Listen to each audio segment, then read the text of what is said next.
மத்தேயு நற்செய்தி அதிகாரம் 13 இறைவார்த்தை 10. சீடர்கள் அவர் அருகே வந்து, ஏன் அவர்களோடு உவமைகள் வாயிலாக பேசுகின்றீர் என்று கேட்டார்கள். இறை இயேசுவில் அன்புமிக்க சகோதர சகோதரிகளை, ஆண்டவர் உவமைகள் வாயிலாக பேசுகிறார். ஏன் உவமைகளை பயன்படுத்த வேண்டும்? ஏனென்றால் படித்தவர்கள் படிக்காதவர்கள் புரிந்து கொள்ள வேண்டும், ஏழைகள் பணக்காரர்கள் புரிந்து கொள்ள வேண்டும், இருக்கிறவர் இல்லாதவர் புரிந்து கொள்ள வேண்டும், அரசர் ஆண்டி புரிந்து கொள்ள வேண்டும். இவ்வாறு பல வகையான மக்கள் இறை செய்தியை ஏற்றுக்கொள்ள வேண்டும். உதாரணத்திற்கு சொன்னோம் என்றால், தாவீது விபச்சாரம் என்கின்ற பாவத்தை செய்தார்.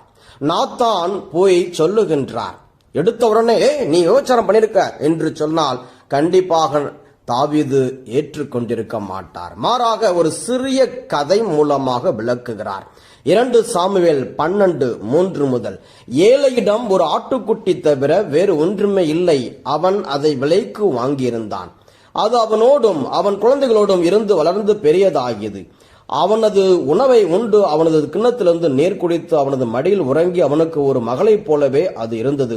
வழிபோக்கன் ஒருவன் செல்வனிடம் வந்தான். தன்னிடம் வந்த வழிபோக்கனுக்கு உணவு தயார் செய்ய தன் ஆடு மாடுகளில் நின்று ஒன்று எடுப்பதை விட்டு அந்த ஏழையின் ஆட்டுக்குட்டியை எடுத்து வழிபோக்கனுக்கு உணவு தயார் செய்தான்.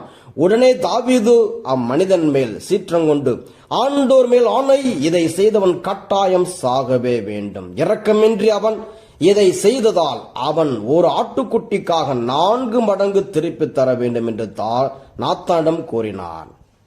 அப்போது நாத்தான் தாவீதிடம், நீயே அம்மனிதன். பாத்தீங்களா?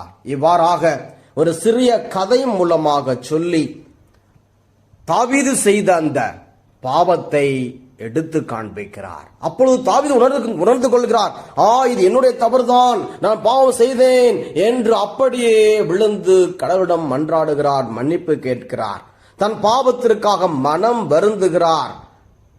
ஆக இப்படி ஒரு கதை மூலமாக விளக்கி சொன்னதால் ஒரு ஆன்மா காப்பாற்றப்பட்டது, அரசன் காப்பாற்றப்பட்டான். அதனால் அந்த ராஜ்யமே, அந்த அரசே காப்பாற்றப்பட்டது, மக்கள் காப்பாற்றப்பட்டார்கள்.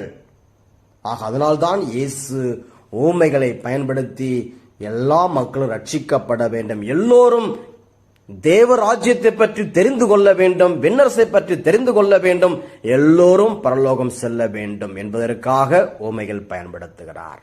ஆண்டவர் நம் ஒவ்வொருவரையும் ஆசீர்வதிப்பாராக. ஆமென். Praise the Lord.